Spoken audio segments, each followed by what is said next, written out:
రీసెంట్గా అహ్మదాబాద్ విమాన ప్రమాదం జరిగిన విషయం మనందరికీ తెలిసిందే. సో దాదాపు అందులో ఉన్న 242 మంది చనిపోయారు. సో టేక్ ఆఫ్ అయిన కొద్దిసేపటికే టెక్నికల్ ప్రాబ్లం వల్ల అయితే అది కుప్పకూలిపోయింది. సో పైలట్ దాంట్లో మేడే కాల్ చేశారు, అయినా కూడా ఎవరిని కాపాడలేకపోయారు. డాక్టర్స్ హాస్టల్ మీద పడటంతో దాదాపు 300 మంది అయితే చనిపోయిన పరిస్థితి అయితే ఉంది. అయితే బ్లాక్ బాక్స్ గురించి ఎక్కువగా చాలామంది మాట్లాడుకున్నారు.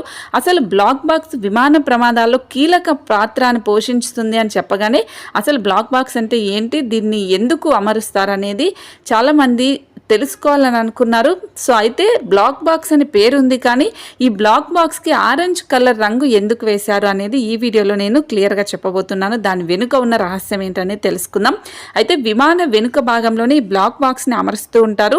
విమానం నీటిలో మునిగిపోయినా లేదంటే ఏదైనా బ్లాస్టింగ్లో అదేమైనా కుప్ప కూలిపోయినా కూడా ఈ బ్లాక్ బాక్స్ అనేది చాలా బలంగా ఉంటుంది. ఇది చెక్కు చెదరకుండా ఉంటుంది. అంతేకాదు విమానంలో జరిగే ప్రతి అంశము, రేడియో ట్రాఫిక్ కానీ, పైలట్ అనౌన్స్మెంట్స్ కానీ, ప్రైవేట్ సంభాషణలు అన్నీ కూడా ఈ బ్లాక్ బాక్స్ రికార్డ్ చేస్తుంది. అసలు ఎందుకు ఈ ప్రమాదం జరిగింది అనేది క్లియర్గా ఈ బ్లాక్ బాక్స్లోనే ఎక్కువగా రికార్డ్ అయి ఉంటుంది. సో అందుకనే ఈ బ్లాక్ బాక్స్ని అంత కీలకంగా పైలట్కి సంబంధించిన వాళ్ళు, ఏవియేషన్కి సంబంధించిన అధికారులు కూడా బ్లాక్ బాక్స్ని అంత కీలకంగా చూస్తూ ఉంటారు. ఎలాంటి ప్రమాదం జరిగినా సో ఈ బ్లాక్ బాక్స్కి అయితే అస్సలు చెక్కు చెదరకుండా ఉంటుంది.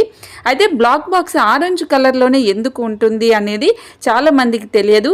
సో పేరు బ్లాక్ బాక్స్ అని ఉన్నా కూడా కలర్ మాత్రం ఆరెంజ్ కలర్లోనే ఉంటుంది. దీని వెనుక కారణం ఏంటి అంటే, ఏదైనా విమాన ప్రమాదం జరిగినప్పుడు మంటల్లో అది అన్ని పడిపోతాయి, మాడి మసైపోతాయి.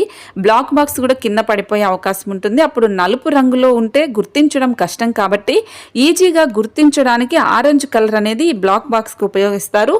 సో అందుకనే దీనికి ఆరెంజ్ కలర్ వేస్తారు. సో ఏదైనా ప్రమాదాలు జరిగినా ఈజీగా దీన్ని ఐడెంటిఫై చేయడానికి మాత్రమే ఆరెంజ్ కలర్ ఉపయోగిస్తారు అనేదైతే మనకు ప్రాథమికంగా ఏవియేషన్ వాళ్ళు చెప్పారు.